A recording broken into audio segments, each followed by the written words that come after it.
So my fiancée, GF, age 32 doesn't want me, age 28 to talk to her best friends at all before marriage. We have been dating since the last 2.5 years, and those 2.5 years has been mostly public. Public in the sense that both me and her like to post pictures or reels of ourselves from vacations or times together, and we were very clear that we were in a relationship on Instagram. However, she doesn't have many real-life followers from office or personal life on her Instagram. She has around 7 or 8 really good friends who she meets on a regular basis and one cousin. We are both matured adults and decided to get married in the coming year in 2024 November or December since we started dating. So I thought it would be better if I introduced her to my family too last month, so I took her consent and decided to meet with my family at a good restaurant in the city. My family got to know her and they liked her and decided to fix the date for our wedding. But my GF said it would be too early for her to get married this year, so we eventually decided to fix the marriage date for February 2025, 6 months from now.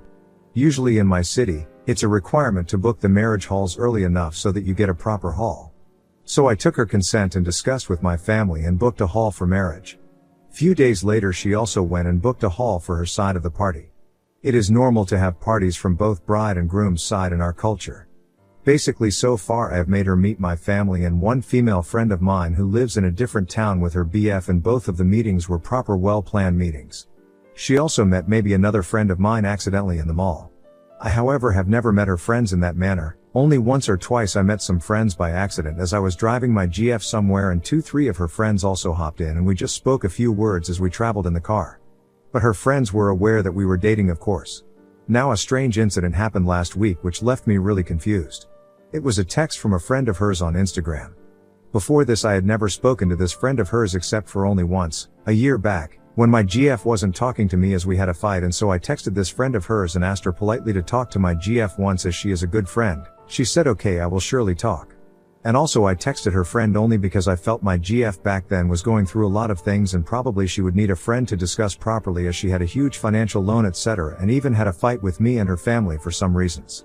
Shortly afterwards I got a call from my GF regarding me DMing her friend on Instagram, and she asked me very angrily to never talk to her again. To which I was surprised, but I complied as our relationship wasn't so stable back then and I gave her space to settle. And after a while that day, I got a message from her friend saying, "Hey, sorry I can't help you in this," and she blocked me on Instagram. I was okay and didn't react back, etc., so this was last year's incident. Now this same friend texted me suddenly last week as she was not able to reach my GF over call and she was tensed as what was going on. I politely replied back saying, "Hey, she's alright, probably busy with office work, I will inform my GF that you are trying to reach her." I called my GF and said her friend called, to which she was like, "Oh Lord, what? Why does she have to text you? Please block her on Instagram." I found it very weird to block that friend and immature at the same time. So I told her I won't, so my GF told me that if I want then her friend will. Few moments later I saw I was again blocked on Insta by her friend. Actually this time around it made me a little angry and I ended up texting her on her other Insta handle and told her, "Hey, how are you doing? I didn't like what you just did and this is not a very respectable way to talk to someone." I also wrote, "If your husband has some self-respect he should also not text my girlfriend when you guys are having issues." Then she replied saying, "Hey, my husband, me and her were in her life much before you came to her life." After which I politely explained that I didn't mean to break their friendship and only wanted to make their bond better and just felt disrespected for being blocked twice when I wanted to just talk to them once or get to know/meet them. So she didn't reply to this and informed my GF, and my girlfriend again came out angrily and was very angry with me as I referred her friend's husband. I felt that was the only logical way to express myself. I was serious about her and made her meet my family and friends. She had no family members, her parents also passed away and cousins live in other countries or far away now, but her friends would be the ones who would be present at our wedding from her side. So I expected her to take me a little more seriously and maybe not ask her friends to block me, at least on Instagram. She often visits this female friend's house and sometimes they have sleepovers and sometimes even parties with this friend and her husband in their house, birthday parties or some other reason. I never got to properly go out or meet any of her friends in an official go out/meet kind of sense. I expressed her couple of times that your friend brings her husband and baby along in group meetings sometimes, so maybe I can also go along and meet them once. But she is strictly against this, and this blocking incident recently is seriously bothering me. My GF says my ex-boyfriends had bothered my friends earlier as well, and I don't want these things to happen again. But this probably would have made sense to till maybe like a year back, but now we are gonna get married in 6 months. Even now she's hesitant and says she will introduce me to them only after marriage. And also when she gets married, these friends will probably have to help her make her side of the arrangement/duties as she has no one else. So I needed to talk to them as well for our upcoming wedding preparations. I haven't spoken to my GF since last 2 days because of this, and she also is saying she is unsure of the marriage now after I expressed this desire to meet her friends, and she says that I will be controlling in nature in the future. I feel she will text me or call me back soon. Am I asking for the right thing by asking her to introduce me to her friends? What should I do? Update 1. So few days back I 28M posted about how my girlfriend 32F asked one of her best friends to block me on Instagram. It's not been long since the blocking incident, but today I just got surprised to learn that my GF's mother, who she always has been referring as dead, is not really dead. So few weeks back the girl, her best friend, who is already married with 1 kid, just texted me to know the whereabouts of my GF as she was not able to reach her. My GF, on knowing that, instantly asked me to block her and I refused, but she then made that best friend block me, and the rest of the story is already there in the previous post. Since then I was not able to trust her. My GF has always been telling me that there is no one in her family. She said she was a single child and both her parents have passed away. She used to go to her countryside home every 3 to 4 months to visit her aunt, who she said was the only person living there, but it always seemed a little off. And every time she used to go there she used to stay for at least 2 to 3 days. There were other things which seemed off too, like whenever she used to get a phone call, her contact name used to show as Dad Home, and a lady used to speak from the other end who she always used to refer as her aunt. My GF has already met my parents and we were supposed to get married in the coming February. My parents were hesitant about our marriage because they also didn't like this secrecy and the fact that my GF asked her best friend to block me. I just thought it to be generational differences and was trying to make my parents understand that maybe it's not that big a thing. But still my parents didn't like this relationship, and one day last week, they just went near my GF's office and asked a colleague of hers if she knew about her parents. But that colleague didn't know a lot about her family. I know this was not a right thing to do by my parents, but probably they could look at the suspicious things from an outsider's perspective and they just wanted to keep me safe. I tried to make them understand later that it's wrong to take these things in the professional space. They agreed not to ask there again, but also urged me to do proper research before taking a step towards marriage. So, I also tried to ponder upon my parents' POV and the whole situation from an outsider's perspective, and it was all making me grow impatient. My GF just wouldn't let me talk to any of her friends or relatives or follow them on social media. And the reason she used to give for not introducing to her family was that her family would never approve of her marriage, as inter-caste/inter-community marriages are still not quite accepted in some parts of India. But she always used to say how open-minded her parents were and that her whole upbringing was very modern, etc., and used to cuss my family for being suspicious and backward, etc. And she also used to say if her parents were alive today, they would have definitely come for the marriage. My parents liked my GF initially when they met her first time and were very happy about the marriage. My father even offered to sponsor the marriage expenses for her side as she wasn't doing great financially. But they got suspicious when she even made her best friend block me. So all these combined made me very suspicious, and I decided to visit her countryside village house today just to check. I went there acting I was looking for someone else, and when I knocked the door, her mother came out. I know it was her mother because my GF showed photos of her mother to me earlier. It was truly like encountering a ghost. She looked like a fit and fine woman with a smile on her face and just looking like my GF. My GF and I are not talking properly since the day my parents went to her office. She called my parents crazy and whatnot for doing such a thing, and was angry and said people of my community are clever/cunning and crazy and do suspicious spying on people, but never accepted that she said such a big lie to our family. And while I admitted to her that it was wrong to ask at her office, but it's not right for her as well to talk like that about my family when she was acting all suspicious, asking friends and family to block me and faking her mother's death. I haven't spoken to my GF about this, and what should I make out of this really? This was a very huge lie, and I don't see a valid reason for this either. Her father, as I confirmed from locals nearby, had actually passed away, and her mother was living there with her aunt, who was living in a different house just on the adjacent block. I just want to know if there could be any valid reason or judgment that can be applied to this scenario, because I can't think of any. Her mother looked fit and fine to me. Roughly around 50 to 60 years of age. Update 2. So it's been a month roughly I posted my question about the weird behavior of my fiancée and her lying about her mother being dead. Today I thought of posting a small update regarding the entire situation because a lot of you have been asking me for this. After discovering that her mother was still alive, I was shocked for a few days. But gradually, I started to feel better, although I was still eager to understand if I had done anything wrong, especially because I had seen both the good and bad sides of her. Now that some time has passed and I can think more clearly, though I do miss her at times, I reflect on what I know about her. She is someone who is naturally very compassionate and has shown great kindness towards animals, adopting or helping several street animals during the 3 years we were together. I've seen her experience happiness, sadness, and vulnerability. I've seen her good sides, but she has also been very harsh in her feelings towards my community, language, my parents, and even me. She clearly did things that were wrong, like discouraging interaction with her friends and lying about her mother being dead, among other things. Also, she lied to me another time in the past, which I consider the second biggest lie after the story about her mother's death. This happened one night when she arrived in my city a day earlier than planned from her village home. I found out because I had been calling her repeatedly. She said she wanted to surprise me, but we didn't end up meeting that day because she asked me not to come over, claiming she was tired and feeling unwell. Later that night, I called her multiple times, but she didn't pick up. The next morning, I went to her flat and discovered she wasn't there.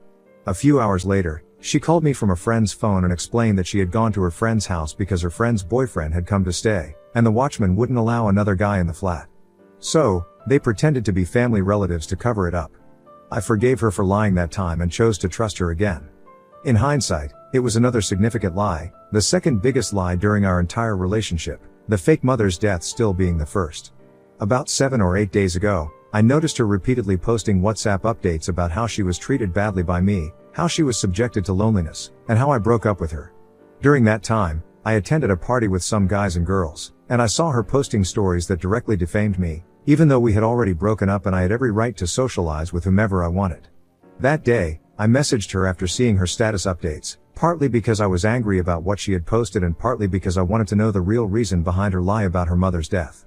She responded with a lengthy message, but to summarize, she listed the following reasons. 1. She said she lied about her mother being dead because her mother never got her due respect in the past relationship. Her ex probably never let her stay at her mother's village house for more than 2 days. 2. Her ex-BF was roaming around in the city with other girls and probably even cheated on her while her mother was in the hospital. 3. She thought her mother would get proper respect if she lied about her mother being dead like her expired father, who was treated respectfully after his death according to her.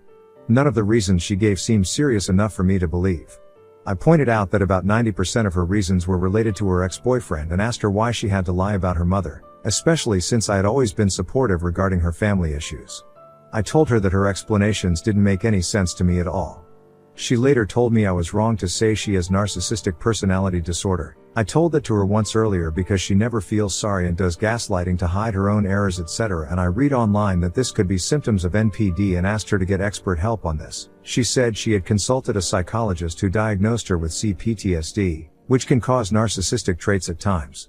Even so, I don't see how that justifies creating such a complex story about her mother to deceive both me and my parents, even going as far as to give a specific date for her mother's death anniversary.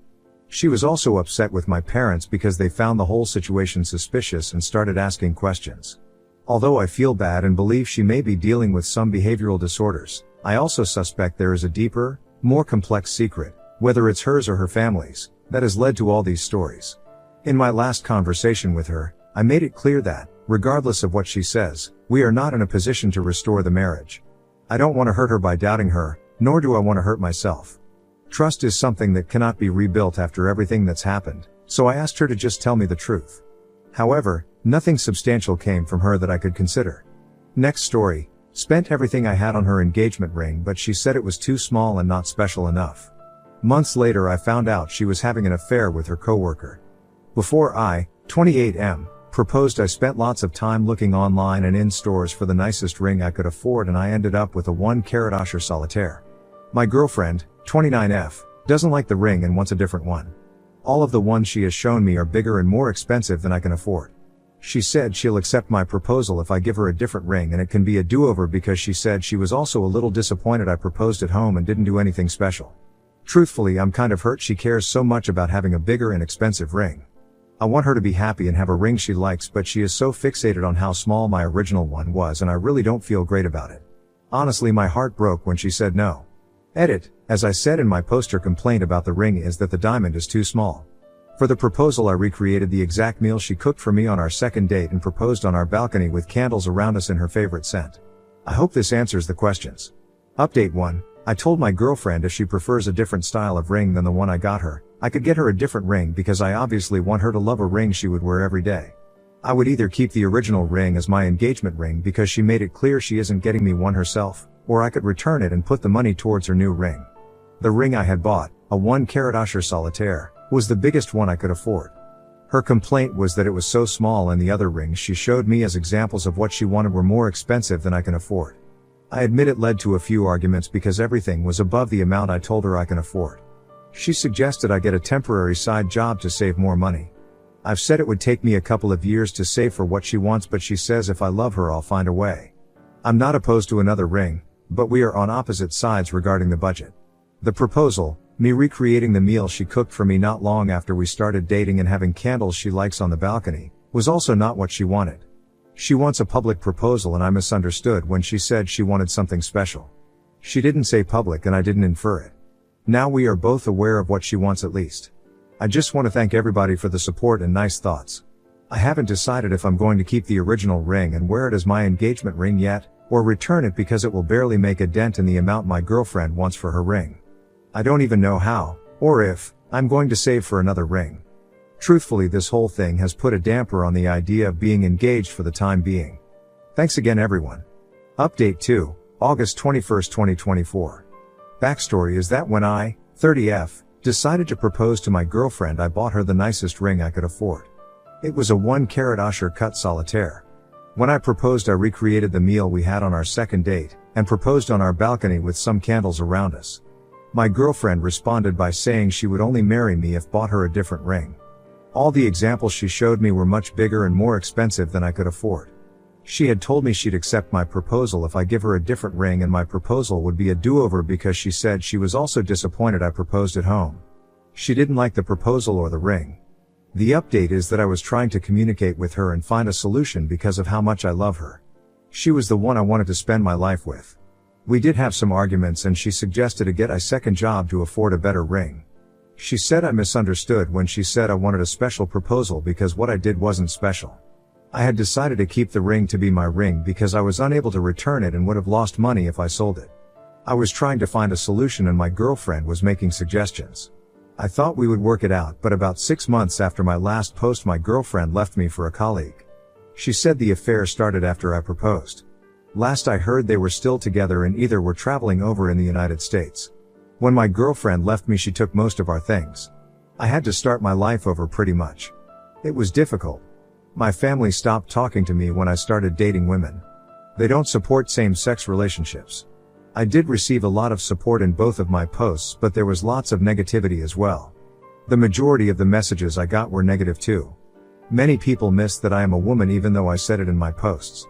I received many comments and messages about how men don't understand how important the ring and the proposal are to women.